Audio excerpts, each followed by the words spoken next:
गुरुर्ब्रह्मा गुरुर्विष्णुः गुरुर्देवो महेश्वरः गुरुसाक्षात् परं ब्रह्म तस्मै श्री गुरवे नमः।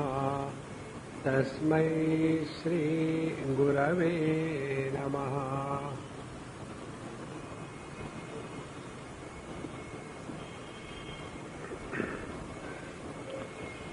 हम लोग 10वां श्लोक पढ़ेंगे 6वें अध्याय का। श्री भगवानुवाच योगी जुञ्जीत सततम् आत्मानं रहसि स्थितः एकाकीयत चित्तात्मा निराशीर परिग्रहः शुचौ देशे प्रतिष्ठाप्य स्थिरमासनमात्मनः नात्युच्छ्रितं नातिनीचं चैलाजिनकुशोत्तरम् तत्रैकाग्रं मनः कृत्वा यतचित्तेन्द्रियक्रियः उपविश्यासने युञ्जात् योगमात्मविशुद्धये।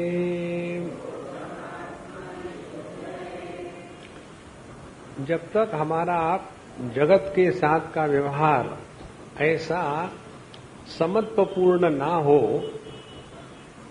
कि जगत की कोई भी वस्तु, व्यक्ति, परिस्थिति, देश, काल हम पर प्रभाव न डाल सके, ऐसा जो साधक है उसके लिए आसन पर बैठ करके ध्यान करने का अभ्यास फलदायक होता है, बाकी के लोगों के लिए दुखदायक होता है। तो कैसा जगत के साथ व्यवहार करना है? कहते हैं एक योगी युंजीत सततम आत्मानं रहसि स्थितः। हमको अपने साथ अपना मतलब रखो। जैसे हमने आपको कल परसों बताया था, जब हम स्कूल में जाते हैं तो वहां 40 बच्चे हैं। आजकल पता नहीं 400 हो गए क्लास में, प्रगति में है ना हम लोग। तो प्रत्येक विद्यार्थी का ध्यान होता है कि मेरी पढ़ाई कैसी हो रही है, मुझे समझ में आता है कि नहीं, मुझे अच्छे मार्क मिलते कि नहीं। विद्यार्थी का ध्यान दूसरे विद्यार्थी की तरफ नहीं होता, दूसरों को समझ में आता कि नहीं, वो काम मास्टर जी का है, हमको क्या फर्क पड़ता है। उसी प्रकार से हम सभी के सभी इस जगत में जो आए हैं एक स्कूल के जैसे है। हमको ध्यान अपने पर रखना है, क्लासमेट पर नहीं रखना। No, if my classmate fails I also want to fail. No, if he fails is left behind, we go ahead. तो रहसि स्थितः, एकांत में रहने का अभ्यास, एकाकी, अकेले रहे लेकिन अकेलापन महसूस ना होवे। यत चित्तात्मा, जिसका मन, बुद्धि इत्यादि उसके नियंत्रण में है, निराशी ही, किसी से कोई अपेक्षा ना रखो। अपेक्षा ही जीवन में दुख का कारण है। यदि अपेक्षा ना हो तो जीवन में दुख हो ही नहीं सकता। निराशी ही और अपरिग्रह, किसी भी वस्तुओं को इकट्ठा करके परेशानी बढ़ती है। जितनी कम वस्तु व्यक्तियों का संग्रह होगा उतना अंतःकरण से दुराग्रह निकल जाएगा। यहां तक हमने कल देखा था। अब ऐसा जो साधक है जिसने अपना जीवन सुचारू रूप से जिया है, अब उसको ध्यान करने के लिए आसन पर बैठ करके जो उपदेश या आज्ञा दी जाती है उसके बारे में बताते हैं। पहली बात, स्थिरम आसनम आत्मनः, आसन अपना होना चाहिए, दूसरे का नहीं। ऐसा कहते हैं कि जब व्यक्ति किसी स्थान पर बैठे तो उस स्थान पर अपने संस्कार छोड़ जाता है, और इसीलिए जब हम आसन पर बैठते हैं तो अपना जो ऊपर का बैठने का आसन हो वो अपना हो। It cannot be shared with anybody, it has to be our own, दूसरे के साथ नहीं। दूसरी बात, ये आसन कहां हो? शुचौ देशे प्रतिष्ठाप्य। ऐसे नहीं कि बाथरूम के बाहर बैठ लिए मेडिटेशन के लिए, नहीं। शुचौ देशे, देश की पवित्रता। देश की पवित्रता क्या है कि उस स्थान पर बैठ करके जगत का चिंतन, दूसरे की बुराई, अनेक प्रकार का खाना पीना, सोना, न्यूज़पेपर पढ़ना, टीवी देखना, ये सब की सब बातें उस ध्यान के आसन पर बैठ करके नहीं करना चाहिए। तीसरी बात, शुचौ देशे प्रतिष्ठाप।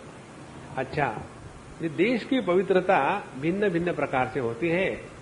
हम बंबई वालों के लिए इतनी ही है कि उस स्थान पर बैठ करके जूते पहन करके न जावे, दुनिया भर की बातें ना करें। अदरवाइज समझो हम कहीं पहाड़ों में है, बद्रीनाथ में है, जंगलों में है, तो वहां नदी का किनारा जहां किसी का आना जाना नहीं है, तो वो जो पृथ्वी माता है वो पवित्र है, वहां कुछ करने की आवश्यकता नहीं। वहां एक कपड़ा बिछाओ और बैठ लो, पवित्र वहां आ गया है, स्थान का पवित्र। शुचौ देशे प्रतिष्ठाप्य स्थिरम आसनम आत्मनः। और आसन कैसा हो? आसन एकदम स्थिर हो, रॉकिंग चेयर के जैसा ना हो, उसमें किसी भी प्रकार का हिलना डुलना, आवाज आना इत्यादि न हो। स्थिरम आसनम आत्मनः। आगे कहते, नात्युच्छ्रितम न अति नीचम, ना तो वो बहुत ऊंचा है ना तो एकदम नीचा है। जैसे प्रेमपुरी आश्रम के ऊपर जाके चले गए और जो पैरापेट वॉल है उसके ऊपर आसन लगा के बैठे और नीचे देखा और फिर आंखें बंद करके बैठे, तो मन में डर रहेगा कि समझो मेडिटेशन करते करते मेरी छलांग लग गई तो मुश्किल होगा। इसीलिए आसन ज्यादा ऊंचा ना हो और न अति नीचम, इतना भी नीचा नहीं कि हम तो बड़ी तपस्या करने वाले हैं और इसीलिए हम सीधा जमीन पर बैठेंगे, सीमेंट की फ्लोर है उसी पर सीधा बैठेंगे, वो भी गलत है। क्योंकि हमको एक लड़के की याद आती है, वो जो पढ़ने के लिए आया, तो आदमी जब पहले पहले जवानी में आध्यात्मिक क्षेत्र में प्रवेश करता है तो उटपटांग चीजें बहुत करता है।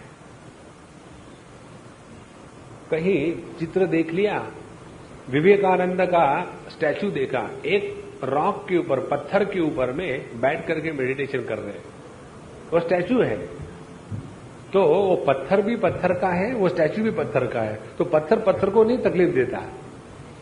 लेकिन ये आदमी देखता है कि मुझे भी अब तपस्या करनी है। और इस प्रकार से एक लड़का था, उसने तपस्या करने के लिए गद्दे का प्रयोग करना छोड़ दिया, कॉट का प्रयोग करना छोड़ दिया, चद्दर का प्रयोग करना छोड़ दिया और सीधा जमीन पर सोता था और तकिया भी नहीं अपने हाथ को करके, क्योंकि मैं तपस्या में हूं। 1 साल तक उसने ऐसा किया। परमात्मा की प्राप्ति हुई कि नहीं ये मुझे मालूम नहीं, लेकिन उसको जिंदगी भर के लिए घुटनों में दर्द प्राप्त हो गया। इसीलिए न अति नीचम, ना ज्यादा ऊंचा है ना नीचा है। और उस आसन का कंपोजिशन क्या है? चैलाजिन कुशोत्तरम। चैलाजिन कुशोत्तरम का तात्पर्य है नीचे घास हो ताकि थोड़ा नरमपना आ जाए, उसके ऊपर में हिरण का चमड़ा हो, मरे हुए हिरण का, जिंदे नहीं, चमड़ा हो, उसके ऊपर में एक कॉटन का तौलिया हो और ऐसे आसन पर बैठ करके ध्यान करना चाहिए। एक बार मुझे याद आती है, मैं 6वां अध्याय लिया था कहीं, और एक सज्जन हमको मिले 1 साल के बाद, बोले आप वही स्वामी है क्या जिन्होंने इस गांव में 6वां अध्याय लिया था? मैंने हाँ मैं वही हूं। तो बोले जब से आपसे 6वां अध्याय सुना मेरा ध्यान छूट गया। तो हमने कहा ये विचित्र बात है, क्या हो गया? बोले आपने बताया था घास हो, वो जानवर का चमड़ा हो और कॉटन का तौलिया हो, घास मिल गई, तौलिया मिल गया, ओ मृगचर्म नहीं मिल रहा, अब क्या करें? इसीलिए मैंने ध्यान ही करना छोड़ दिया। देखो, इसका शब्द के अनुसार अर्थ नहीं लेना चाहिए। इसका तात्पर्य है, अभी अपने आज के जमाने की बात करें तो एक ब्लैंकेट ले लो, उसको 2-4 बार फोल्ड करो और ऐसा आसन हो कि बैठने के बाद ये जो अपनी इसको क्या कहते हैं, एडी के ऊपर में जो होता है जिसको अंग्रेजी में कहते हैं एंकल जॉइंट, ये इसके ऊपर ज्यादा वजन न आवे।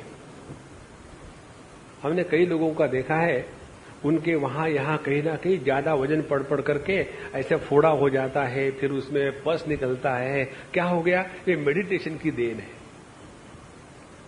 अपने आप को ऐसे बिल्कुल गलत फहमी से ध्यान का आसन नहीं बनाना चाहिए। आराम से हो, वहां कोई लड़ाई थोड़ी करनी है, भगवान से प्यार करना है।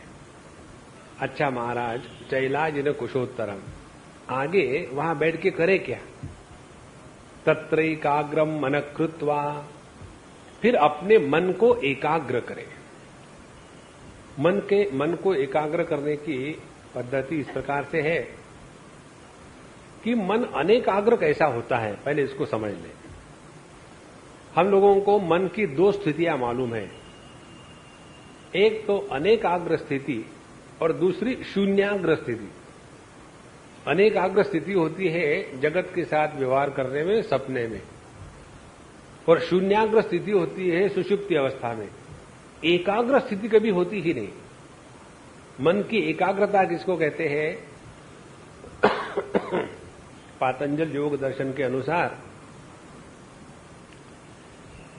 समझो हमने हरि ओम कहा, तो हरि ओम प्रारंभ हुआ, हरि ओम समाप्त हो गया। फिर दूसरी वृत्ति आई। दूसरी वृत्ति कौन सी है? वही हरि ओम, फिर शांत हो गया। फिर तीसरी वृत्ति आई, वो कौन सी? वो भी हरि ओम, फिर शांत हो गई। माने जो प्रत्यय, जो वृत्ति उत्पन्न होती है वही शांत होती है, और शांत होने के बाद फिर वही वृत्ति उत्पन्न होती है। तुल्य प्रत्यय, वही का वही प्रत्यय, वही विचार, वही नाम, ये जब काफी समय तक हो सके तब समझ लेना हमारा मन अब एकाग्र हो गया है। इसीलिए ध्यान करने की जो प्रक्रिया है उसमें जो जप करने की बात बताते हैं, तो ध्यान करते समय जो जप करते हैं उसमें हाथ में माला लेकर के थैले में डाल करके, और वो थैले की जो माला है कभी सुपारी में अड़क जाती है, कभी माचिस में अड़क जाती है, कभी पैसे में अड़क जाती है, फिर ऐसा ऐसा करके करके राम राम राम राम निकलता नहीं। वो जो उसको गोमुखी कहते हैं, और उस गोमुखी में माला के साथ साथ और माल भी होता है। माला और माल साथ साथ और गुजर गुजर कर रहे हैं। देखो ये सब बातें क्यों होती है मालूम है? गलत फहमी के कारण, मालूम नहीं, अज्ञान में जो मर्जियां करे जा रहे हैं। देखो ध्यान करते समय जो जप करने का विधान है, पहले उसका प्रयोजन समझ लें।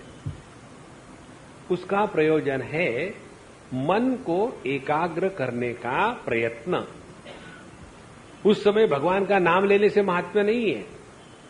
भगवान का नाम लो, जब दुनिया के साथ रहते हो तो भगवान का नाम लो, तो अपने आप दुनिया कट जाएगी। इसलिए कोई आकर के अनावश्यक बात शुरू करने वाला है, ऐसे लगा तो एकदम अपने जेब में से तलवार के जैसे अपनी माला को निकालो, और निकालने के बाद तो अगले वाला कहता अच्छा ये नाम ले रहा है, अच्छा मेरे से आपसे झगड़ा करना है, अच्छा बाद में जो थोड़ी देर के बाद अपने आप वो शांत हो जाएगा। उसके लिए हाथ में माला रखो, भगवान का नाम तो हृदय में चल ही रहा है।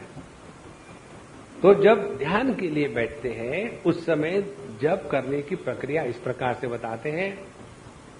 समझो भगवान का नाम हमको लेना है एकाग्रता प्राप्त करने के लिए चित्त की, तो समझो 3 बार लिया, हरि ओम हरि ओम हरि ओम, और शांत हो गए। और शांत जब तक रह सकते हैं तब तक शांत रहे, माने दूसरा प्रत्यय उदित ना होवे। और ऐसे लगा कि अब दूसरा प्रत्यय उदित होने वाला है तो उसी समय फिर शुरू कर दो 3 बार केवल, हरि ओम हरि ओम हरि ओम, फिर शांत हो जाओ। अब ये करने में देखना किस बात को है कि जब हम 3 बार भगवान का नाम ले रहे हैं हरिओम हरिओम हरिओम, तो इनके बीच में विजातीय प्रत्यय का निर्माण ना होवे। Let there be no dissimilar thought intercepting the same thought. तो हरिओम, वो दूध रखा था गैस पर, पता नहीं निकाला कि नहीं, नेवर माइंड, हरिओम। और फिर एक विचार आया, हमको विचार ही नहीं आ रहा, आप क्या करो, इसीलिए हमने फिर एक विचार कर दिया, और फिर हरिओम। इस प्रकार से जब 3 बार हम नाम ले रहे थे, बीच में एक भी दूसरा विचार ना आवे, तो हमने अपने मन को कम से कम 3 बार नाम लेने की क्षमता में एकाग्र कर लिया है। और ये ओवरनाइट नहीं होगा। भागवत महापुराण में आता है, बहु नाम जन्म नाम अंते, भगवत गीता में भी आता है। ये अनेक जन्मों की साधना का फल है। और ऐसा समझो एक बार ध्यान के लिए बैठे तो 5-10 बार कर लेना, ज्यादा अपने आप को परेशान मत करना, और फिर खत्म हो गया। और ऐसा समझो दिन में 2 बार आप ध्यान को बैठते हैं और 1 बार ध्यान में 5-7 बार कर लिया, और ऐसा आपने 1-2 महीने तक किया रोज, तो 3 बार भगवान का नाम लेने में आपका मन अब एकाग्र हो गया। उसके बाद क्या करें, फिर थोड़ा अपना स्टेमिना बढ़ाओ कि अब हम भगवान का नाम समझो 5 बार लेंगे, हरि ओम हरि ओम हरि ओम हरि ओम हरि ओम, और फिर शांत हो। जब तक शांत रह सकते रह लो। ऐसे लगा कि अब फिर विचारों की कय आने वाली है तो फिर पकड़ लो, हरि ओम हरि ओम हरि ओम हरि ओम हरि ओम, फिर शांत। यही प्रैक्टिस फिर 2-4 महीने तक करें। ये होने के बाद यदि हमारे मन में कम से कम 5 बार जब भगवान का नाम लेते हैं तो दूसरा विजातीय प्रत्यय न आवे, तो समझ लेना हमारे मन में अब एकाग्रता जागृत हो रही है। इसको कहते हैं शब्दानुविद्ध सविकल्प समाधि। शब्द के आधार से ली हुई समाधि का अभ्यास है। और ऐसा 5 बार हो गया, 2-4 महीने अभ्यास किया, उसके बाद निष्ठा प्राप्त हो गई, फिर और बढ़ावे नाम। अब 5 के स्थान पर 7 बार नाम ले लो। लेकिन स्वामी जी हम तो ओम नमः शिवाय कहते हैं और आपने हरिओम कहा, तो क्या करें? कंफ्यूज हो जाओ, और क्या है। भगवान का नाम हमने कहा है, चाहे कोई भी नाम लो, भगवान का होना चाहिए, सिनेमा के एक्टर का नहीं होना चाहिए, क्योंकि नाम के साथ नाम ही याद आता है। तो 7 बार हो गया, उसके बाद 2-4 महीने तक ऐसा अभ्यास किया, फिर 10 बार हो गया। ऐसा अभ्यास धीरे धीरे करते करते 1-2 साल में हम 10-15 बार भगवान का नाम बिना विजातीय प्रत्यय के अखंड रूप से ले सके, तो हमने मन को एकाग्र करने का शास्त्रीय पद्धति से योग्य अभ्यास किया है महाराज। अब देखो, राम राम राम राम राम राम राम राम राम राम राम राम, पता नहीं क्या हो रहा है, मन एकाग्र होता ही नहीं। राम राम राम राम। वो राम भरोसे होटल में गए थे, पॉकेट कट गया था। राम राम राम राम। काहे का राम का भरोसा? ऐसे आज जिसका मन है वो अपने मन को एकाग्र करने का प्रयत्न नहीं कर रहा है। इसीलिए तत्रैकाग्रम मन कृत्वा, मन को एकाग्र करें। अब मन की अनेकाग्रता के कारण और स्वरूप क्या है? हमारा मन तीन बातों में भटकता है। या तो हमारा मन देश में भटकता है, बैठे यहां है, याद आ रही घर की, आते समय दरवाजा को ताला लगाया था कि खोल के रखा था, याद ही नहीं, इधर घुमाया था कि इधर घुमाया था। पहुंच गए घर पहुंच गए तो यहां थोड़ी मन लगेगा। तो स्थान का आधार लेकर के मन भटकता है। दूसरा, मन भटकता है काल का आधार लेकर के। बैठे हैं यहां सत्संग करने के लिए और इधर उधर देखा, ओ महाराज श्री के साथ हम वृंदावन रहते थे। आई थिंक वो 1857 की बात है। नहीं, लेकिन 1857 में तो मैं था ही नहीं। हो सकता 1957 की बात होगी। बूढ़ा हो गया हो ना, याद नहीं रहता। तब बैठे हैं 2000 में और चले गए 1957 में। कोई जरूरत है जाने की?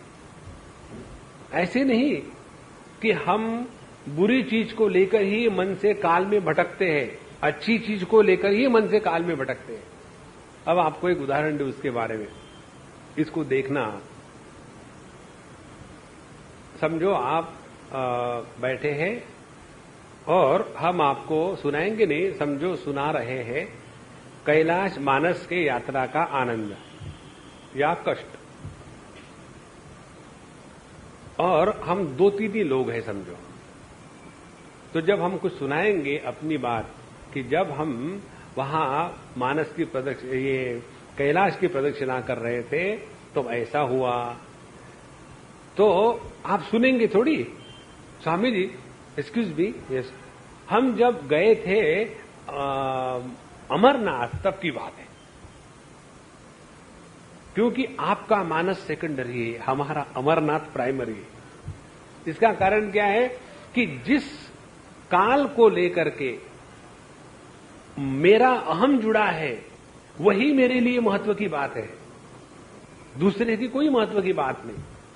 इस प्रकार से जगत की कोई भी जब वस्तु सुनते हैं तो हमको अपना समय याद आ जाता है। अब अपने घर की दूसरी बात देखो, जैसे आजकल के बच्चे जो है बेचारा गधे के जैसे थैला अपने पीठ के ऊपर लेकर के जाते हैं, और फिर हम लोग बुढ़ाओ लोग क्या कहते, पता नहीं आजकल के बच्चों को कैसा पढ़ना है। जब हम छोटे थे तब तो पुस्तक ही नहीं थी। फिर बच्चों के दुनिया भर के जूते होते हैं, पता नहीं आजकल के बच्चे इतने जूते पहनते हैं। हम जब छोटे थे तो नंगे पैर स्कूल में जाते थे। फिर आजकल के बच्चे दुनिया भर की नई नई जीन्स और पैंट्स मांगेंगे। फिर हम कहेंगे पता नहीं आजकल के बच्चे कैसे कितनी पैंटें मांगते हैं। जब हम बच्चे थे बिना पैंट के स्कूल में जाते। तो ये हो गया काल में भ्रमण। हमारा मन काल में भटकता है, एक तो देश में, दूसरा काल में, तीसरा वस्तुओं में भटकता है। एक बार बम्बई की ही बात है, कहीं हम गए शादी में देखने के लिए, करने के लिए नहीं, शादी में गए और वहां ऑडियंस में बैठे। बम्बई की शादी माने कैसे होती है, शादी सेकेंडरी होती है, वो रिसेप्शन प्राइमरी होता है, क्योंकि वो पब्लिक को दिखाना होता है। और उसमें भी फिर कैमरा सब वहां लाइन लगी रहती है, जाकर के है करो, फोटो खींचते आगे चले जाओ, सब स्टैंडर्ड तमाशा है, इसमें कोई कमी ज्यादा नहीं। तो हम एक बार गए, ऐसे कुर्सियों में बैठे हुए थे और वहां एक अम्मा आ गई, स्वामी जी आप शादी में आ गए। मैंने कहा कोई ऑब्जेक्शन है क्या, मैं जाता हूं। बोले नहीं, और फिर उसने रोना शुरू कर दिया। स्वामी जी आपको क्या बताओ, कुछ मत बताओ। देखो वो लड़की है ना, हाँ ना लड़की है, मुझे उसको देख करके मेरे लड़की की याद आ रही।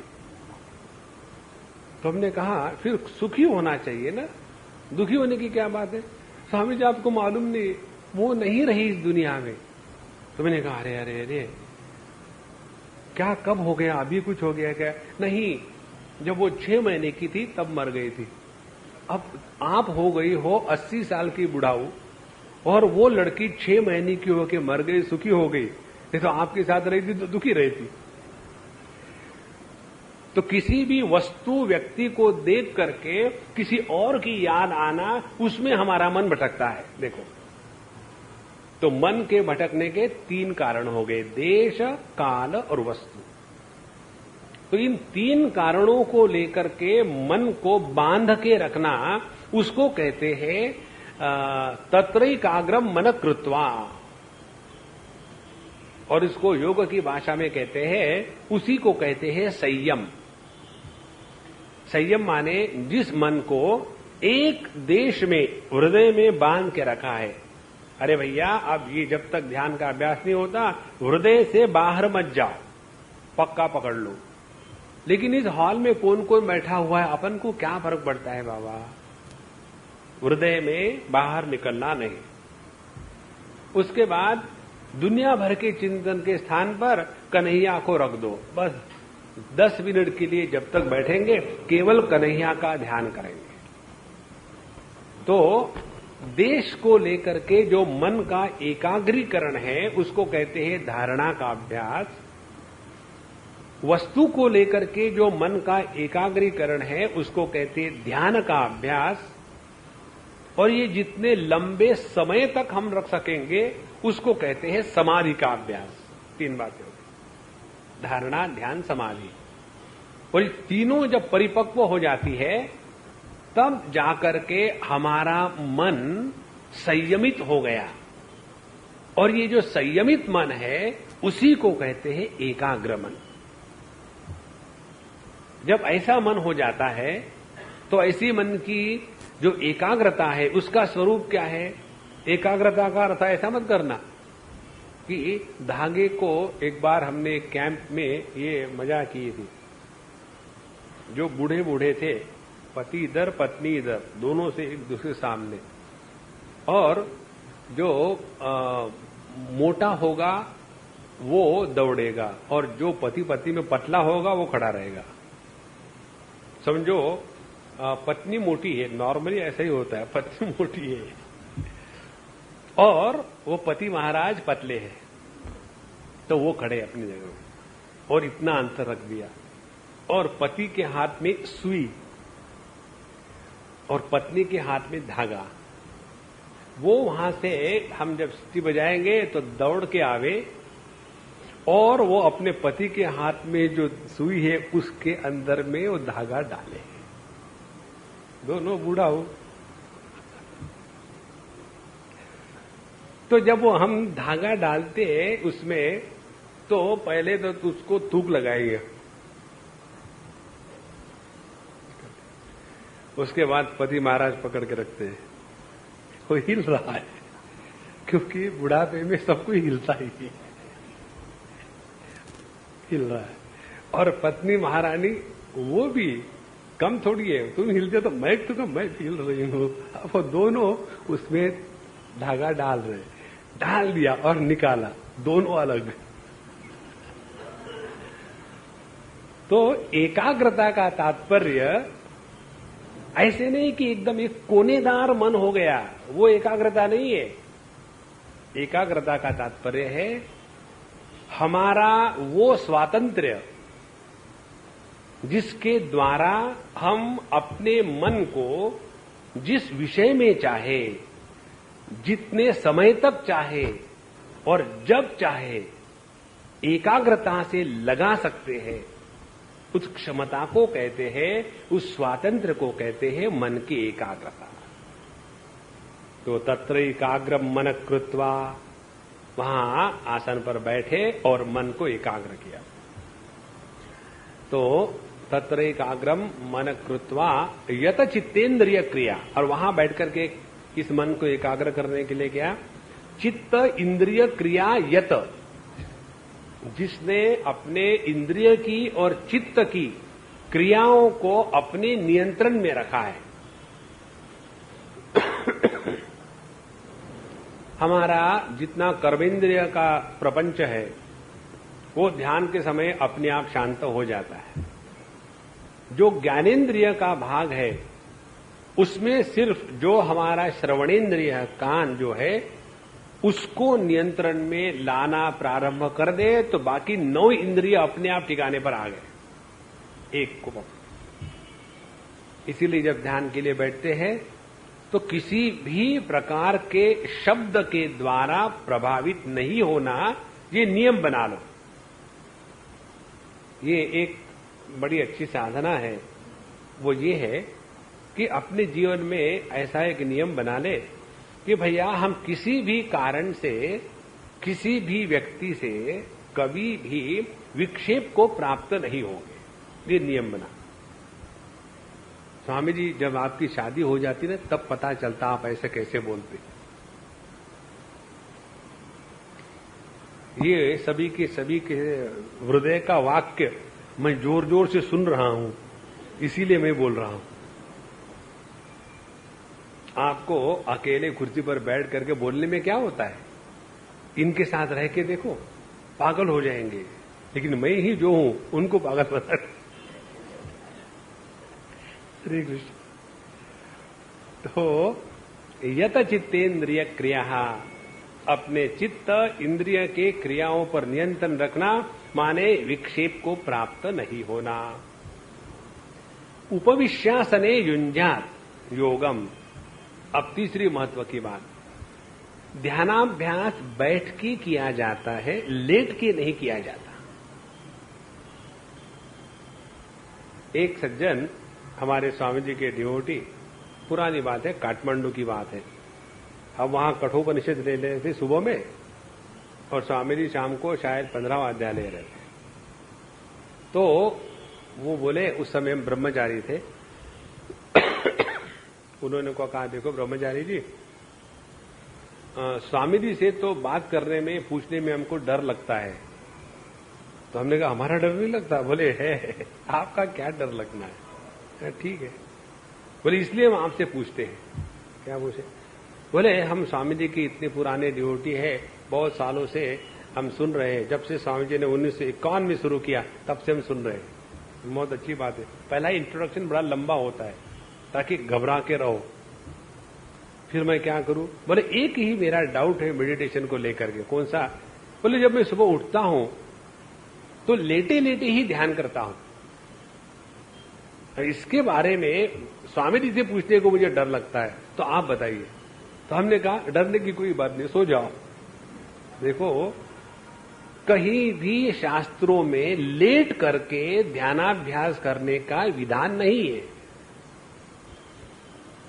लेकिन हम यदि डायरेक्टली उदाहरण देंगे, लेकिन भगवान रमण महर्षि जब देखो आप, तो उनका आसन तो एकदम शास्त्रीय पद्धति के अनुसार सम या तुल्य या संतुलित नहीं था। कभी वो ऐसे बैठे हैं, कभी ऐसे बैठे हैं। कहां राजा भोज, कहां गंगुआ तेली। अरे भैया तुलना भी करो तो तुलनात्मक 2 चीजें होनी चाहिए ना। इसीलिए जैसे ट्रक के पीछे लिखा हुआ था, अपनी औकात मत भूलो। हम देख ले कि हम किस गहरे पानी में हैं। इसीलिए उपविश्यासने युञ्जात योगम, योग का अभ्यास, ध्यान का अभ्यास हमको बैठ करके करना है और सो करके नहीं करना। अच्छा, बैठना कैसा आगे बताएंगे। बाकी दूसरा कोई भी ध्यान करने का प्रकार शास्त्र सम्मत नहीं है। चलते चलते कभी ध्यान मत करना। लोगों को बचाना। उसी प्रकार से गाड़ी चलाते समय ध्यान मत करना। तो गाड़ी चला रहे और एकदम ध्यान लग गया, एलआईसी को, इंश्योरेंस कंपनी को नुकसान मत करना है। इसीलिए उपविश्यासने युञ्जान। अब इस योग का, योगाभ्यास का प्रयोजन क्या है? एक एक चीज बता रहे भगवान। प्रयोजन है आत्म विशुद्धये, परमात्मा की प्राप्ति। ये योगाभ्यास का प्रयोजन नहीं है। परमात्मा की प्राप्ति होती है वेदांत प्रमाण से। ये परमात्मा है, इस प्रकार से वेदांत प्रमाण आपको परमात्मा को लखाता है। और वो समझ आने के लिए जिस उपकरण की आवश्यकता है वो हमारा अंतःकरण, उसको योग्य बनाने के लिए ये ध्यानाभ्यास है। हर एक चीज का महात्म्य समझ लेना, अन्यथा उसी में फंस जाते हैं। कई बार क्या हो जाता है कि ध्यान की ये दो बातें हैं मुख्य रूप से। हमारा जो पुस्तक है गाइडेड मेडिटेशन, उसमें आपको सब डिटेल मिलेगा। दो बातें हैं। एक तो है अपने प्रकृति पर नियंत्रण लाने की बात, और दूसरी है अपने स्वरूप को पहचानने की बात। तो प्रकृति पर नियंत्रण लाने के लिए कर्मयोग, योगाभ्यास और भक्ति योग ये है, और अपने को पहचानने के लिए है वेदांत प्रमाण। जब ये करेंगे तब हमने ध्यान की प्रक्रिया संपूर्णता से सीख ली है, अन्यथा एक ही अंग में फंसे रहेंगे। जैसे जो लोग किसी भी एक चीज को लेकर के दुराग्रही हो जाते, उनकी आंखों पर पट्टी आ जाती है। जैसे अब हम दुनिया भर में घूमते हैं, हर एक लोगों में जाते हैं, तो भगवान हर एक को कहीं ना कहीं बिजी रखता है। किसी किसी को भगवान बिजी रखता है नेचुरोपैथी में। दुनिया भर की मिट्टी लेंगे, अपने को पोतते रहेंगे और बड़े खुश होकर बैठेंगे। स्वामी जी, ये जो मिट्टी है ना, गिल्ली गिल्ली, इसको लगा के बैठो ना, तो जो देह की जो गर्मी है ना, वो गर्मी निकल जाती है और आप हमेशा के लिए ठंडे हो जाते। उनके दिमाग में नेचुरोपैथी घुस गई।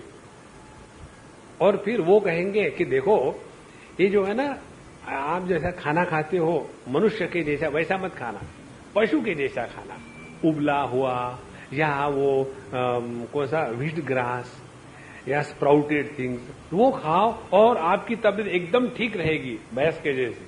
वो भी क्या खाते हैं, फंसे हैं उसमें वो। देखो, उसी प्रकार से ये जो साधना करने वाले कहीं ना कहीं फंस जाते हैं। जो प्राणायाम करने वाले, उनको केवल प्राणायाम के सिवा दूसरा कुछ आगे विचार जाता ही नहीं। परिपूर्णता आनी चाहिए। तो एक भाग है प्रकृति का नियंत्रण, दूसरा भाग है पुरुष की पहचान। तो बैठने के पश्चात अब प्रयोजन क्या है? प्रयोजन है आत्मविशुद्ध है। अपने अंतःकरण को शुद्ध करने के लिए यह योगाभ्यास किया जाता है। अब अपने हृदय में झांक करके देखो, जितनी हमने आज तक साधना की है, भगवान का नाम लिया है, मंदिरों में गए हैं, प्रसाद चढ़ाया है, दान किया है, एटीजी की रिसीट ली है, ये जितना हमने धार्मिक जीवन जिया है, उसमें इसके द्वारा हमारा अंतःकरण शुद्ध होवे, ये कितने लोगों के मन में संकल्प आया था। देखो, अपने अंतःकरण के शुद्धि के बारे में जब तक अपने हृदय में महात्म्य जागृत नहीं होता, तब तक के हम अपने अंतःकरण के शुद्धि को नंबर 1 का महात्म्य नहीं देंगे। हमने शायद आपको बताया होगा, हम शिरडी बाबा के पास जाते जब वो बुलाते हैं। तो एक बार जब हम गए तो हमारे साथ कोई थे, उन्होंने पूछा, स्वामी जी आपने बाबा से क्या मांगा? तो हमने कहा बाबा हम हमेशा एक ही चीज मांगते आए हैं, वही मांगते हैं, और उन्होंने वो चीज हमको काफी हद तक दे दी है। तो क्या मांगते हैं? एक ही चीज मांगते हैं कि हे भगवान, जगत में किसी भी वस्तु व्यक्ति के लिए हमारे मन में मजाक में भी दुर्भावना निर्माण ना हो, किसी के भी प्रति द्वेष नहीं, किसी के भी प्रति ईर्ष्या नहीं। यदि हम अपने इस मन को ठीक रखें तो अगली साधना अपने आप होगी। जैसा होता है ना वो सेल्फ एजुकेटिंग सॉफ्टवेयर प्रोग्राम्स, उसमें आपको किसी सीखना नहीं पड़ता। पहले मूषक भगवान को आह्वान करो, click here to enter, click, उसके बाद आगे आता है now close the computer and go to sleep, click. तो अगली स्टेप क्या है वो अपने आप बताता है। उसी प्रकार से जिसका अंतःकरण शुद्ध है उसको ध्यानाभ्यास में आगे क्या करना है ये किसी को पूछने की आवश्यकता नहीं पड़ती, वो ज्ञान उसको अपने अंदर से मिलता है। एक बहुत बड़े योगी सिद्ध पुरुष हमारे बड़े घनिष्ठ मित्र है, और उन्होंने अपने बारे में हमको बताया था। बोले जब मैं छोटा था 5 साल का, और मेरे माता पिता मुझे नहला रहे थे, और नहाते नहाते गर्म पानी का झरना था, वहां नहा रहा था मैं माता पिता के साथ, और एकदम ऐसे किसी ने मुझे खींच लिया, मैं ऐसे ही नंगा दौड़ा। बच्चा तो था ही 5 साल का, और बगल में एक स्मशान था, वहां जाकर के मैं एक चबूतरे पर बैठ गया, और बैठने के बाद मुझे सामने साक्षात शिव भगवान के दर्शन हुए 5 साल की उम्र में। और फिर उन्होंने मेरे पर कोई पानी का या किसी चीज का अभिषेक किया, और मुझे ऐसा पीछे से ऊपर तक उठाया। उसके बाद मुझे कुछ पता नहीं, अगले 10 साल तक, 5 साल से लेकर के 15 साल तक उन्होंने स्मशान में रह करके पूरी साधना करी। कोई गुरु नहीं, कोई नहीं, कोई नहीं, कोई नहीं। और बोले सब होने के पश्चात जब मुझे पढ़ना लिखना आ गया, तब मैंने पुस्तक में देखा तो जो जो बात मैंने करी थी वो एग्जैक्टली शास्त्र के अनुसार थी। ये कैसा हुआ है? इसका एक ही उत्तर है कि जिसका अंतःकरण शुद्ध हो चुका है उसको साधना पथ में आगे बढ़ने के लिए किसी और को पूछने की आवश्यकता नहीं होती। इसका एक ही उत्तर है कि जिसका अंतःकरण शुद्ध हो चुका है उसको साधना पथ में आगे बढ़ने के लिए किसी और को पूछने की आवश्यकता नहीं होती।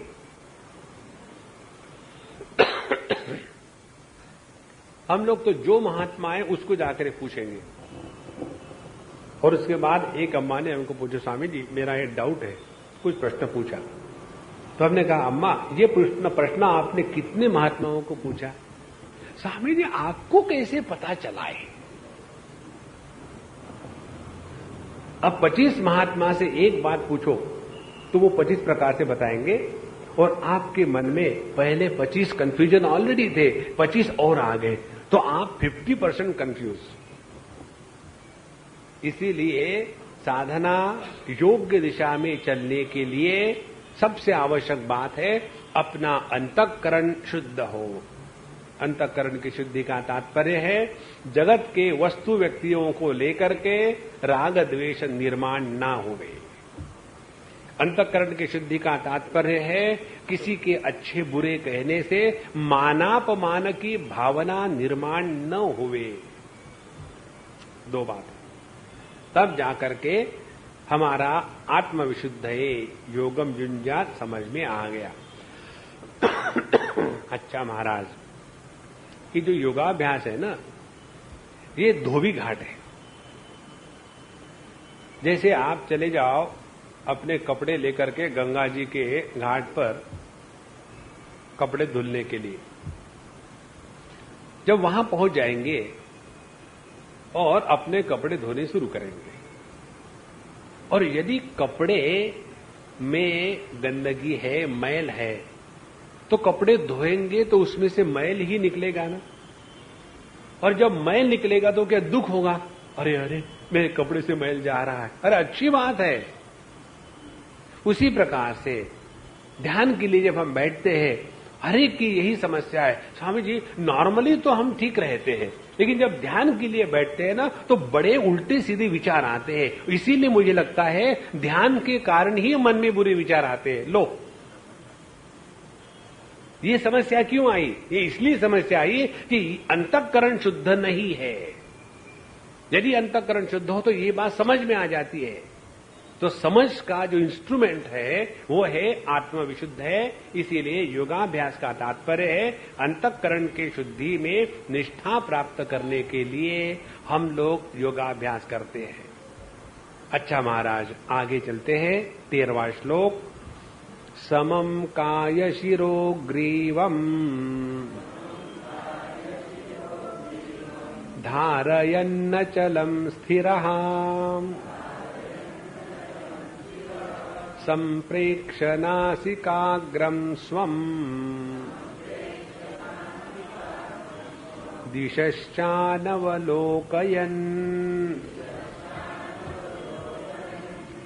अब अपने देह को कैसे रखना है, क्योंकि बैठने के लिए कहा उपविश्यासने, बैठ गए। अब कैसे बैठे, तो उसके लिए बताते हैं कि समम काय शिर ग्रीवा, 3 बात। अपनी पीठ की हड्डी, मुख्य देह, ट्रंक, अपनी गर्दन और अपना सर, ये तीनों की तीनों एक लाइन में होने चाहिए। अब जैसे देखो हम लोग यहां बैठते हैं ना, जब बैठते हैं अपना सत्संग शुरू होता है उस समय एक्सक्लेमेशन, सीधे बैठे। जैसे जैसे सत्संग आगे बढ़ता है क्वेश्चन मार्क, और यदि सत्संग टाइम में पूरा नहीं हुआ तो अंडरलाइन, लेट गए। इसलिए अपने देह को सीधा, गर्दन, सर एक लाइन में। उसके बाद अपना जो आसन है, आसन सुखासन होना चाहिए। पद्मासन लगा करके ध्यानाभ्यास मत करना, नहीं तो आसन के बाद फायर ब्रिगेड को, एम्बुलेंस को बुलाना पड़ेगा। यहां से मुझे टो करके जसलोक हॉस्पिटल में ले जाओ, वहां जाकर के जरा ऑपरेशन से या किसी को बुला करके खुलवाना पड़ेगा, कोई जरूरत नहीं। पद्मासन से सभी जॉइंट्स पर तनाव आता है। जब देह पर तनाव होगा तो मन कभी देह तादाद में से छूटेगा नहीं। इसीलिए बैठने के लिए जो आसन है सुखासन, अपनी पालथी मान के बैठ गए। और 2-3 महत्व की बात, कई लोगों का बैठने के बाद पैर सो जाते हैं, नीचे से पैर सोना शुरू होते हैं, ऊपर से ये सोना शुरू होते हैं, और जब तक सत्संग खत्म हो गया फिर लोग उठाते हैं, उठ जाओ। एक महात्मा थे, after his lecture used to be over, the whole audience used to be awakened, because during his lecture everybody used to sleep. तो जो पैर सोते हैं उसका कारण क्या है? पैर सोने का कारण है हमारे देह का जो वजन है वो दोनों पैरों पर समान रीति से विभाजित नहीं होता। कभी बाएं पैर पर ज्यादा वजन रहेगा, कभी दाहिने पैर पर रहेगा, और जिस पैर पर ज्यादा वजन आता है वहां की जो आर्टरीज या वेन्स होगी वो दब जाती है। वो दबने के कारण ब्लड सर्कुलेशन इंपेयर हो जाता है। वो होने के कारण वो पैर में चींटियां जैसी गुनगुनाहट आती है, वो होता है। नर्व नहीं दबती, नर्व बहुत अंदर होती है, उसके लिए स्पेशल स्पॉन्डिलोसिस की जरूरत है। तो इससे बचने के लिए बड़ी आवश्यक बात है, जब हम ध्यान के लिए बैठते हैं तो अपने देह का वजन जो है अपनी जो पेल्विक बोन होती है, सबसे बड़ी जो बोन है, उसके जो नीचे के दो हिस्से हैं वो जमीन को टिकते हैं, बेस जिसको कहते हैं, पिन बोन जिसको कहते हैं, तो उसके ऊपर अपना वजन आना चाहिए। तो जब आप बैठो तो ऐसा हिल करके देखो कि कैसे अपना वजन उन दो बोन्स पर आ रहा कि नहीं। यदि उन दो बोन्स पर ठीक से वजन आएगा और आप यदि अपने पीठ की हड्डी को, गर्दन को सीधा रखोगे और उस अवस्था में 1 घंटा बैठ लो रिलैक्स बॉडी के साथ, तो भी आपके पैर नहीं सोएंगे, थकावट नहीं आएगी, प्रसन्नता रहेगी, नींद नहीं आएगी। और इसीलिए इस आसन का महात्म्य है। देखो, जब हम इस प्रकार से बैठते हैं तो केवल नीचे से ही हमने आधार लिया है, और मैं जैसे बैठा हूं वैसे बैठेंगे तो क्या होगा? कितना मैंने ज्यादा आधार लिया आपसे? नीचे से भी आधार है, पीछे से भी आधार है, हाथ को भी आधार है, पैर को भी आधार है। इतना आधार लेने के बाद अब सोने में क्या देरी है? इसीलिए कम से कम अपने देह का आराम के या आधार के साथ संबंध होवे। Lesser the surface area expose to comfort, more alert we remain.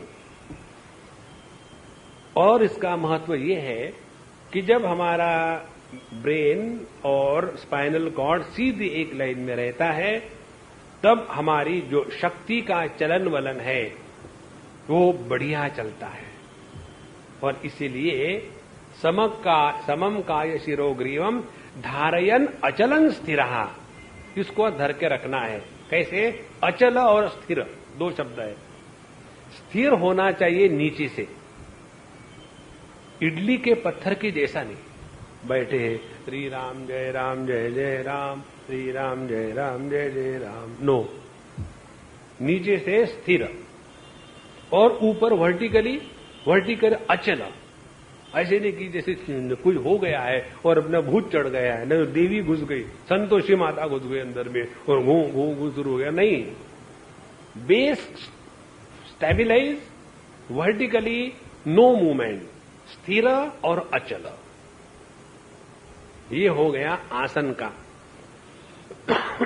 उसके बाद संप्रेक्ष नासिकाग्रम स्वम। भगवान ने भगवत गीता में जितने जोक लिखे हैं उतने और आपको किसी शास्त्र में नहीं मिलेंगे। If you want to study the jokes in Bhagavad Gita, first of all you have to be light hearted.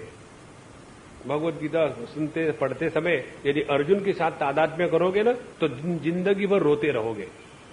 Kanhaiya के साथ तादात्म्य करो तो आपको भगवत गीता में जोक नजर आएंगे। अब यहां का आपको एक जोक सुनाता हूं। इसीलिए भगवान के चेहरे पर मुस्कान थी जब भगवान ने भगवत गीता बताई। तो क्या जोक है? संप्रेक्ष नासिकाग्रम स्वम। जब ध्यान के लिए बैठो तो नासिकाग्र को देखो। अच्छा ठीक है, बैठे। अरे भगवान जरा आना, क्या मुझे मेडिटेशन करना है, सामने बैठो। भगवान ने कहा है नासिकाग्र देखो, जरा बैठो सामने। तो अपने पत्नी के नासिकाग्र पर देख रहे। भगवान को मालूम थी ये गड़बड़, इसीलिए कहा नासिकाग्रम स्वम, अपना नासिकाग्र, दूसरे का नहीं। देखो, इस नासिकाग्र को लेकर के भी 2-3 विचार आते हैं। ये मुख की तरफ जो है नासिकाग्र वो है कि आंख की तरफ जो है, क्योंकि दोनों जगह में नासिका का अंत होता है। तो ये नासिकाग्र या ये नासिकाग्र, इसके 3 अर्थ हैं। यदि हम अधखुली आंखों से ध्यानाभ्यास कर रहे हैं, शांभवी मुद्रा से, कई लोगों का होता है ऐसा ऐसा करके चढ़ी हुई है, ऐसा हमको कभी होता ही नहीं। हम तो सीधे आंखें बंद करके आराम से सो लेते हैं। तो जब आंखें आधी खुली होगी उस समय नासिकाग्र का अर्थ है अपने ही नाक का जो मुख की तरफ का कोना है, अग्र है, उसको देख। एक अर्थ है। और जब हम आंखें पूरी बंद करके ध्यानाभ्यास करते हैं उस समय नासिकाग्र का अर्थ है भ्रू मध्य। और भगवान शंकराचार्य कहते हैं इसका तात्पर्य ये है कि अपने मन को इधर उधर मत भटकने दो। जैसा कहते हैं कि नाक के सीधाई में चले जाओ, आप पहुंच जाओगे। तो एक बेवकूफ था, वो चला नाक की सीधाई में, बीच में पेड़ आया तो पेड़ पर चढ़ गया और फिर नीचे उतर गया और फिर चलने लग गया। जब कहते कि सीधे पहुंच जाओ, और यदि कहीं टर्निंग आता है रोड पर और टर्निंग के सामने यदि किसी का घर है तो घर में पहुंच गए, नहीं। यदि आप रोड पर है और रोड टेढ़ा है तो सीधे पहुंच जाओ, माने टर्निंग आती है टर्निंग भी ले लो, डोंट फॉरगेट योर डेस्टिनेशन। उसी प्रकार से नासिकाग्र का तात्पर्य है अपने चित्त को एकाग्र करके अपने लक्ष्य को मत भूलना। हम ये ध्यानाभ्यास किस लिए कर रहे हैं? ध्यानाभ्यास हम कर रहे हैं आत्मविशुद्ध है। ध्यान रखना है कि अपने अंतःकरण में मनोराज्य का तूफान तो नहीं चल रहा है, कल्पना का साम्राज्य तो नहीं खुल गया है, कहीं काम क्रोध लोभ मोह मद मात्सर्य इसकी लड़ाई तो शुरू नहीं हो गई है, कहीं मन में डिप्रेशन फ्रस्ट्रेशन तो नहीं आया है। इसके तरफ हमको एकाग्रता से ध्यान रखना है। उसके लिए कहते हैं संप्रेक्ष नासिकाग्र स्वम, अपने नाक की तरफ देखो, दूसरे के नहीं। दूसरे से हमको कोई मतलब नहीं इस दुनिया में। तो संप्रेक्ष नासिकाग्रम स्वम दिशश्च अनवलोकयन, और फिर उधर उधर देखने की कोई जरूरत नहीं, कौन आया कौन गया। अब देखो ये मनुष्य का मन कैसा होता है, अभी आपको बताते हैं। समझो हमने उनको किसी को ऐसा कहा तो सब के सब उधर देखेंगे, किसको बुलाया, कोई जरूरत है जानने की, कोई जरूरत नहीं। अब जैसे देखो ना, कई बार जैसे इन्होंने बीच में लाइट मार दिया, ये वीडियो वालों ने, जैसा उन्होंने ऊपर लाइट मार दिया, अरे बाप रे लाइट लग गया, क्या होगा पता नहीं क्या होगा, हाँ कुछ नहीं हुआ, ठीक है। अब कोई जरूरत है, लेकिन हमारा जो मन है वो इतना स्वाभाविक, छोटी भी कोई चीज हो गई तो उसके बारे में जानना देखना अपने आप उधर मुड़ता है। जैसे समझो कोई व्यक्ति बीच में आ जाए बैठने के लिए, तो भगवत गीता के विचार सेकेंडरी हो जाते, कौन आया, ये आया, धन्य हो गए आपका दर्शन करके, हाँ अब भगवत गीता सुनाओ। अरे देयर इज नो नीड।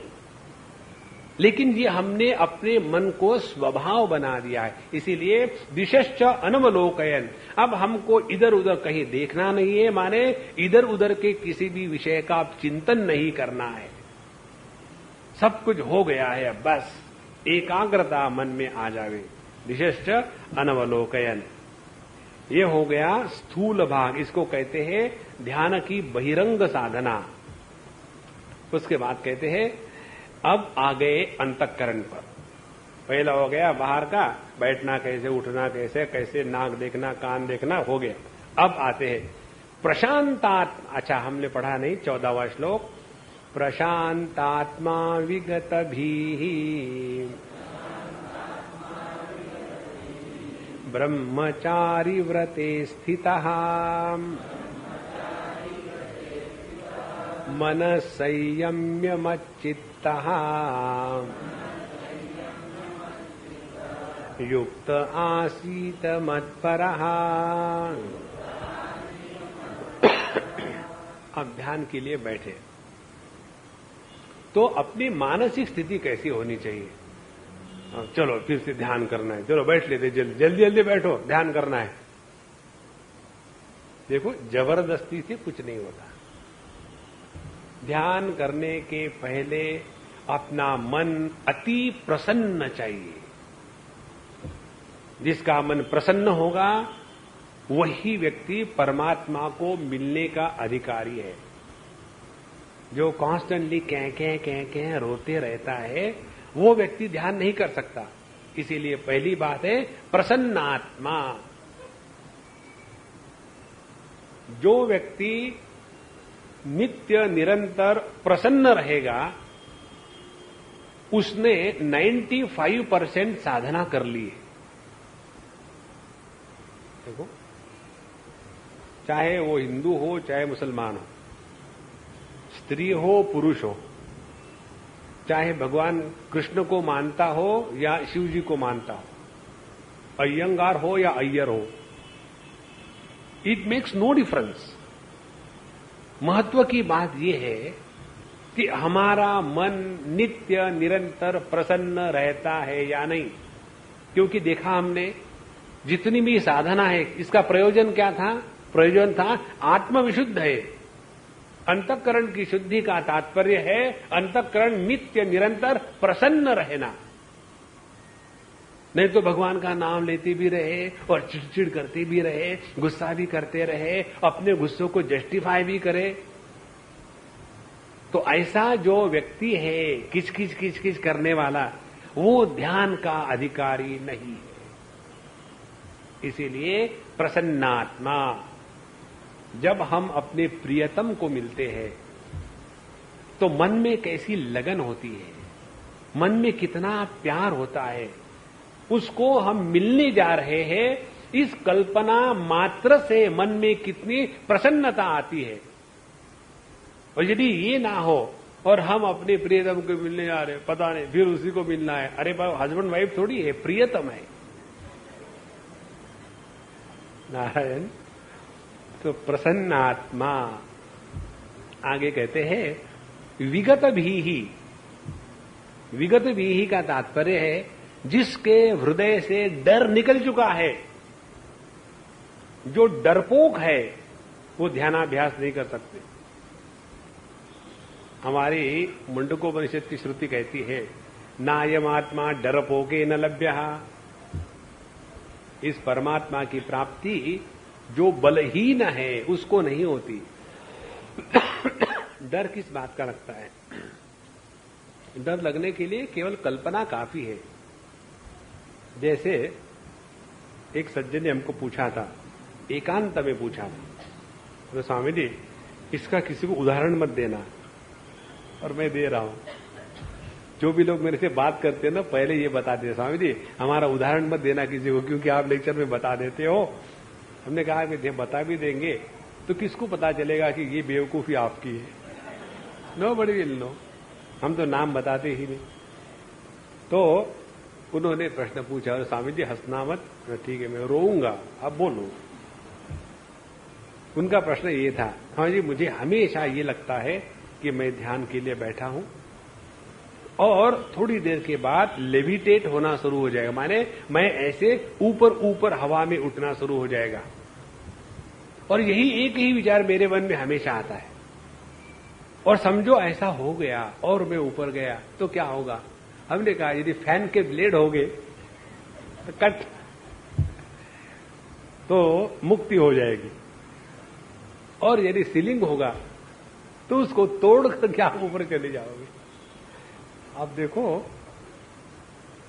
और इसी डर के कारण वो ध्यान में बड़े घबराते थे। इसीलिए विगत भी ही, एक बात समझ लो, जगत में हमारा कोई कुछ नहीं बिगाड़ सकता। महात्मा लोग कहते हैं किसी ने हमारे देह को, मन को, बुद्धि को लेकर के हमारी निंदा करी तो वो तो हमारे ही मत का व्यक्ति है, क्योंकि हम भी हमारे देह बुद्धि मन की निंदा करते हैं। अत्यंत मलिनो देहा देही चात्यंत निर्मलः। देह अत्यंत मलिन है। इस देह से निकलने वाली एक भी वस्तु ऐसी नहीं है कि जिसका पब्लिक में हम लोग डिस्कशन कर सकते। लोग करते हैं बाबा। एक बार एक के घर हम गए थे और वहां छोटा सा बच्चा था, तो हमने कहा कि अम्मा बच्चा कितना प्यारा है, मेरी गोद में दो। और मेरे गोद में आ गया बच्चा। आने के बाद 2 मिनट के बाद बच्चे ने जो नहीं करना चाहिए वो कर दिया।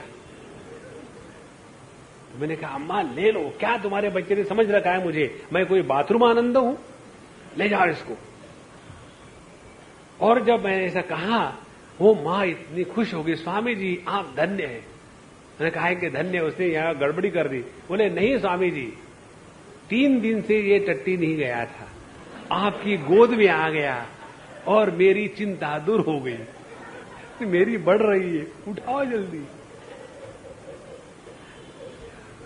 तो अपने देह से निकलने वाली एक भी वस्तु ऐसी नहीं है कि जिसका हम जगत में सबके सामने चिंतन करें। गंदगी गंदगी है। तो यदि कोई हमारी देह को, मन को, बुद्धि को लेकर के निंदा करता है तो वो तो हमारे ही मत में है, हमको उससे विरोध थोड़ी है। और यदि कोई हमको आत्मा समझ करके निंदा करता है तो वो अपनी ही निंदा कर रहा है, क्योंकि उसका हमारा आत्मा अलग थोड़ी है।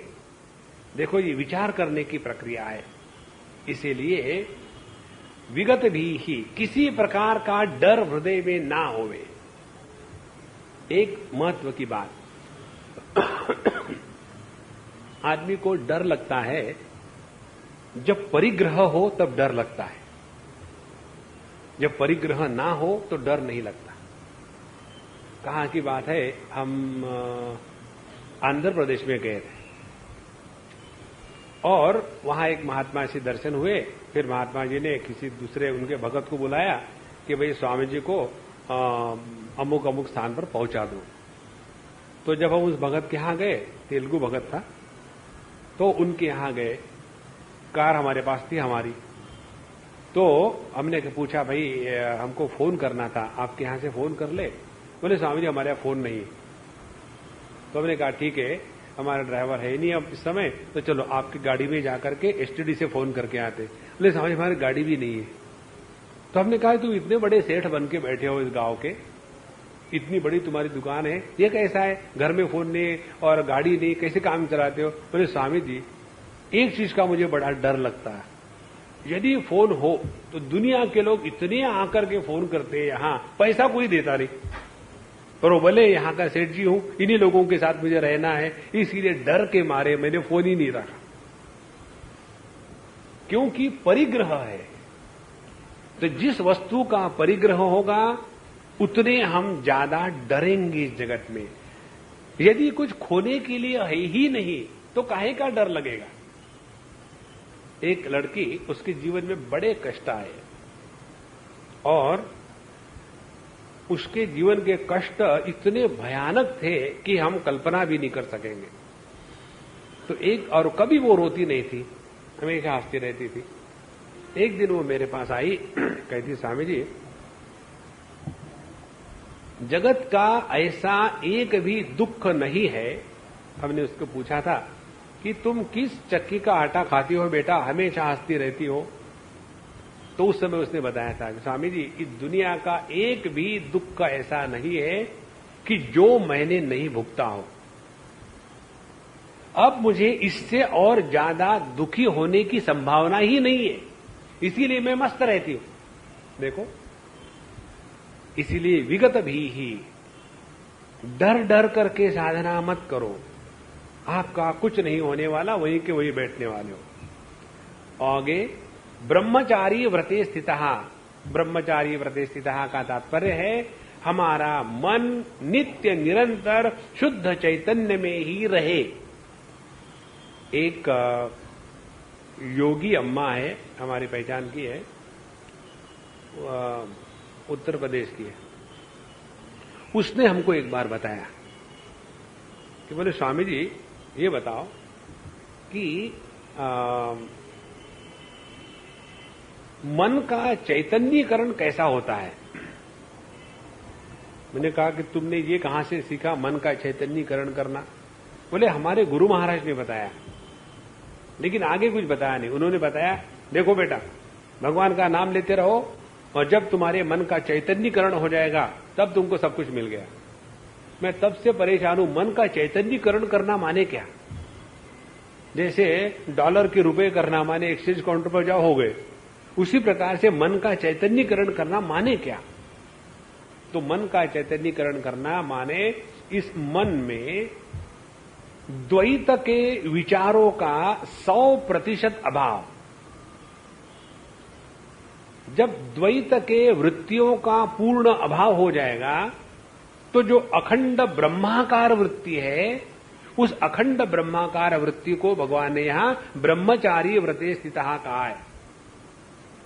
बाकी के जो अर्थ है वो सभी को पता है, लेकिन सबसे महत्व की बात है अपना जो मन है ये अहम ब्रह्मास्मि वृत्ति में रहे, स्थितः पक्का रहे। देखो भगवान शंकराचार्य एक जगह लिखते हैं, जितनी हमारी अहम देहोस्मि इस वृत्ति में निष्ठा है, इसमें हमको कोई संदेह नहीं है कि मैं देह हूं, इसी प्रकार से अहम ब्रह्मास्मि, मैं ब्रह्म हूं, इसमें जब किसी भी प्रकार का संदेह नहीं रहता, तो इस स्थिति को प्राप्त करने के लिए जो अखंड ब्रह्माकार वृत्ति का जो अभ्यास है, उसको यहां भगवान ने कहा है ब्रह्मचारी व्रते स्थितः। नहीं तो जो ध्यान के लिए बैठा है उसके लिए बाकी के अर्थ मतलब नहीं रहते, क्योंकि जो ध्यान के लिए बैठा है उसने अपने आप इंद्रियों को इकट्ठा कर लिया है, मन को इकट्ठा कर लिया है और मन को एकाग्र कर लिया है। तो इस समय जो शब्द का अर्थ है ब्रह्मचारी व्रते स्थितः, तो हमारा जो मन है, चित्त है, अखंड ब्रह्माकार वृत्ति में स्थित रहे। और उसके लिए एक और बात बता दे, चित्त वृत्ति के निरोध को योगाभ्यास में सर्वश्रेष्ठ माना है, क्योंकि योग का अर्थ ही है योगः चित्तवृत्ति निरोधः। और हमारे वेदांत शास्त्र में वृत्तियों का अभाव एक ऑब्स्टेकल माना है, प्रतिबंध माना है। दोनों को ठीक से समझ लेना। योगाभ्यास में वृत्तियों के होने को प्रतिबंध माना है और वेदांत में वृत्तियों के अभाव को प्रतिबंध माना है, प्रतिबंध माना है, ऑब्स्टेकल। देखो, और हमको दोनों को साथ लेके चलना है। तो पहले योगाभ्यास करके अपने अंतःकरण को शुद्ध बना दे, और इस अंतःकरण में अब जगत के किसी भी विषय वस्तु को लेकर के किसी भी प्रकार के उत्थान नहीं होते, वृत्तियों का तूफान नहीं उठता। ऐसा जो शुद्ध शांत अंतःकरण है, उस अंतःकरण को इसके बाद इस ब्रह्म चिंतन में लगाओ। तो जब ब्रह्म चिंतन में लगाएंगे तो वहां फिर वृत्तियों का प्राधान्य शुरू हो जाएगा। लेकिन अब ये वृत्तियां कैसी है? ये वृत्तियां अब जगत के विषय वस्तु को लेकर के नहीं है, और इसीलिए इन वृत्तियों में राग द्वेष का प्राधान्य नहीं रहेगा। ये राग द्वेष रहित अखंड ब्रह्म की वृत्ति का जो विधान है, ये है हमारे वेदांत शास्त्र की साधना। इस प्रकार से भगवान ने इसमें दोनों बातें बताई है। पहले अंतःकरण को शुद्ध करके एकाग्रता की क्षमता ले आवे, और ऐसा जो एकाग्र तत्व अंतःकरण है वही परमात्मा को पहचानने में सक्षम होता है। दृश्यते तु अग्रया बुद्ध्या सूक्ष्मया सूक्ष्मदर्शिभिः।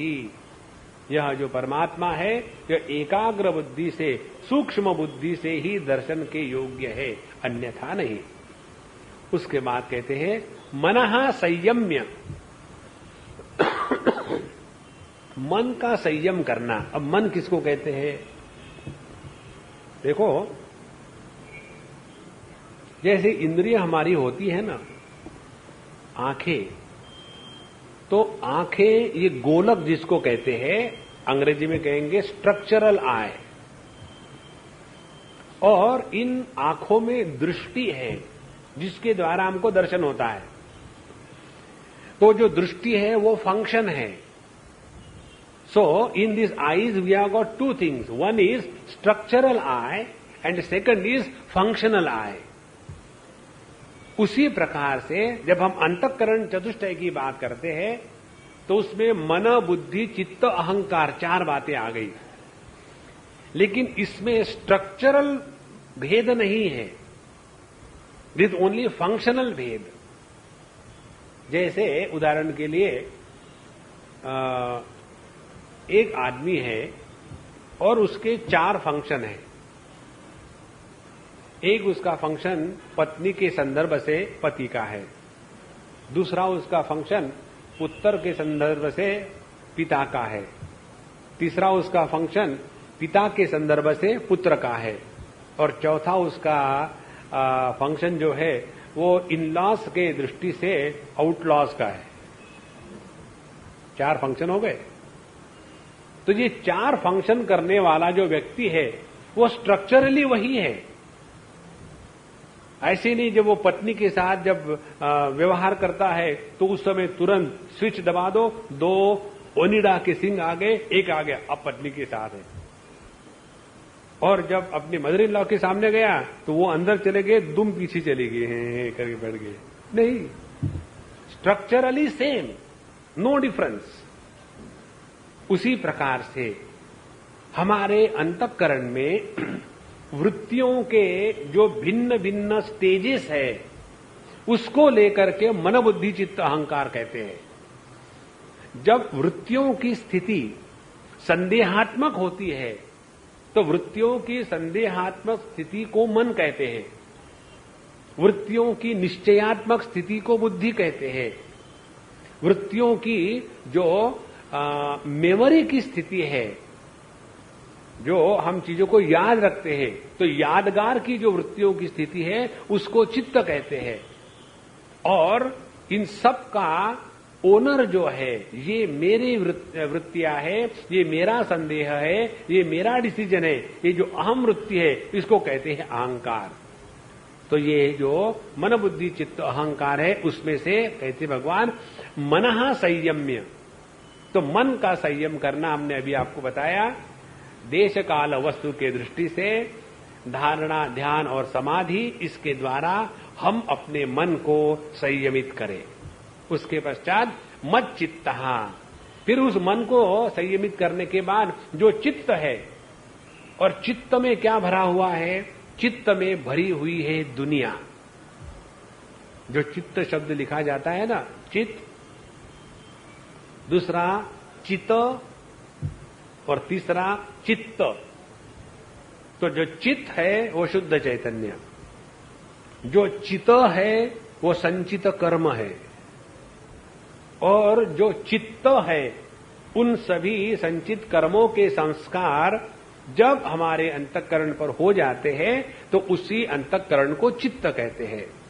तो यदि चित्त में से त को हटा दो तो शुद्ध चैतन्य बचा रहता है। और तो क्या है, केवल विषयाध्यास, दूसरेपन की कल्पना है।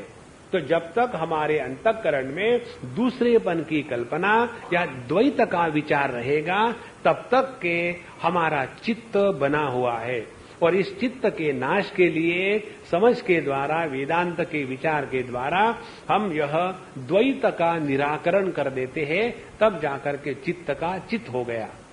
इसीलिए मत चित्तः, अपने चित्त को भगवान में लगाओ।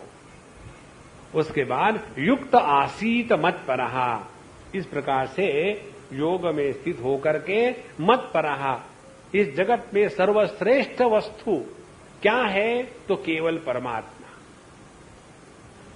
पर माने श्रेष्ठ, तो सबसे श्रेष्ठ वस्तु ध्यान अभ्यास करने वाले ध्यानी के लिए क्या है, तो केवल परमात्मा है। जिस वस्तु का जितना ज्यादा महात्म्य हमारे हृदय में होगा उसी वस्तु के प्राप्ति की हमें लालसा होती है। जैसे आप सभी लोग यहां आते हो, दिन भर बहुत काम करते थक थक करके, लेकिन चूंकि आपके मन में सत्संग का महात्म्य है तो सभी प्रकार के कार्यकलापों से उपरत होकर के इस समय आप पहुंच जाते हो। कारण क्या, सत्संग का महात्म्य आपके मन में है। और जिनके मन में ये महात्म्य नहीं है उनको आप पेमेंट देकर के भी बुलाओ, भाई जरा बैठो ना, वो पूरा हॉल भराना है, 10-10 रुपए दे देंगे,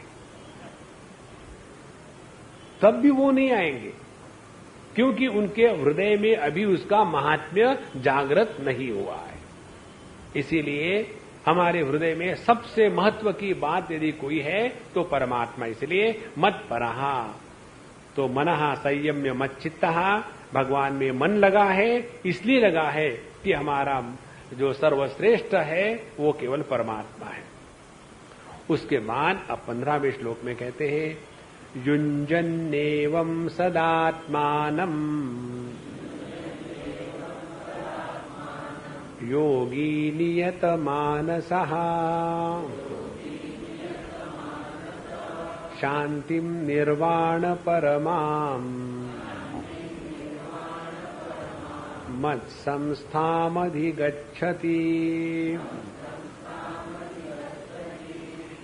युंजन एवं सदात्मानम योगी नियत मानसः। ये जो नियत मानस योगी है, अब योगी की परिभाषा देखो। योगी का तात्पर्य ये नहीं बताया कि वो जो कांटों पर बैठ सकता है, खड़ा रह सकता है, या उपवास करता है, खाना कम खाता है, उसको योगी नहीं कहा है। योगी कहा है कि जिसका मन अपने नियंत्रण में है वो है योगी।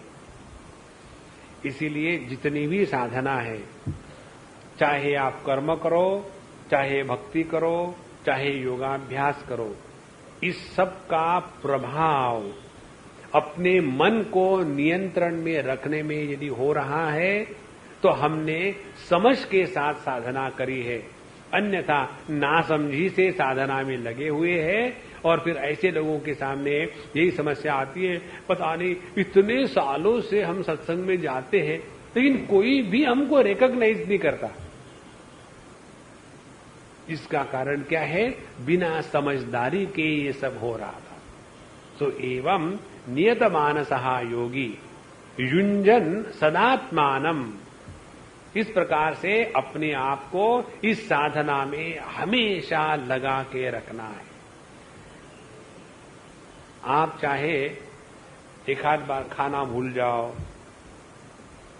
एक आध बार अपने पत्नी का बर्थडे भूल जाओ, कोई बात नहीं, कोई बात नहीं, आपको मालूम नहीं, लेकिन अपना ध्यानाभ्यास करना कभी नहीं भूलना है। नेवर। दिन में कम से कम 2 बार बैठना आवश्यक है। एक प्रातः काल में उठ करके 1 आध घंटा बैठ लो, और चाहे तो 1 आध घंटा सो लो, कोई बात नहीं। कंसेशन दे दिया आपको, गृहस्थ है ना, रिजर्वेशन, रियलाइजेशन के लिए रिजर्वेशन। तो उसमें क्या हो जाएगा, एक अभ्यास बन जाएगा। और दूसरा कि जब हम अकेले होते हैं दिन में किसी भी समय 15 मिनट के लिए, 10 मिनट के लिए एक ही जगह में शांत बैठ लो, ना किसी से कुछ बोलना है, ना कुछ करना है, जिस आसन में, चेयर में दूसरे प्रकार का जो सिटिंग है ऐसा भी ठीक चलेगा, लेकिन ध्यान रखना है अपने मन के तरफ, कहीं उसमें दुनिया भर के तूफान तो नहीं आ रहे। इस प्रकार से एवं सदा आत्मानम युंजन, इस प्रकार से नित्य निरंतर अपने आप को ध्यानाभ्यास की साधना में लगाए यह नियत मानस योगी, तो क्या होगा, शांतिम निर्वाण परमाम, उसको निर्वाण शांति मिलेगी। निर्वाण शांति का हम अर्थ आपको शॉर्ट में बताएंगे। निर्वाण शांति का अर्थ है वो शांति जो मन के परे है। मन की जो शांति है वो अशांति के द्वारा डिस्टर्ब हो जाती है, और जो परम शांति, निर्वाण शांति माने वो शांति जिसमें मृत्यु का डर नहीं, और अज्ञान का लवलेश नहीं, और दुख का संबंध नहीं। 3 बातें। जिस शांति में डर, अज्ञान और दुख, इन तीनों का कहीं संबंध नहीं है, ऐसी शांति प्राप्त हो जाती है। इसलिए जब भगवान रामकृष्ण परमहंस को कैंसर हो गया था तो उनके शिष्य कहते कि भगवान आप मां से कुछ मांगो, आपको ठीक कर देगी। बोले मुझे कुछ हुआ ही नहीं, क्योंकि उनको अपने बारे में 1 पैसे का भी संदेह नहीं था कि मैं कौन हूं। लेकिन जो भगत थे वो तो देख रहे थे देह को, तो उनके देह को रोग हो गया तो आपको रोग हो गया। उनको पूछो, कहते मुझे कुछ हुआ ही नहीं। अब दोनों एक दूसरे को समझने के लिए तैयार नहीं। यह जो स्थिति है ये है शांतिम परमाम निर्वाण परमाम मत संस्थाम अधिगच्छति।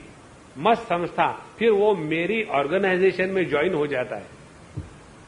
संस्था होती है ना, तो भगवान की कौन सी संस्था है और उसमें कैसे ज्वाइन हो जाते हैं, इसका अर्थ हम कल देखेंगे। ओम पूर्णमदः पूर्णमिदं पूर्णात् पूर्णमुदच्यते पूर्णस्य पूर्णमादाय पूर्णमेवावशिष्यते। ओम शांति शांति शांति। हरि ओम। श्री गुरुभ्यो नमः। हरि ओम।